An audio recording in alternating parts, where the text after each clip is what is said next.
Loki நீ என்ன செஞ்சுட்டு இருக்க? கதவை தொற. லோகி எனக்கு என்ன வேணும் தெரியும். உங்களுக்கு நான் எந்த மாதிரியான கடவுளாக இருக்கணும்னு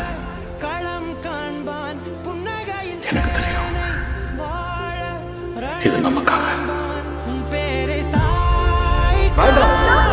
பழையானைகள் சேர்ந்த போத நீ சிங்கம்தான். அந்த ஆகாயம் போதாத பறவை ஒன்று நதி கண்ணாடி பார்த்து மனம் நிறைந்தது இன்று. கடலால் தீராத எறும்பின் தாகங்கள் இலையின் மேலாடும் பனி துளி தீர்க்கும். தீயை நீ பகிர்ந்தாலும்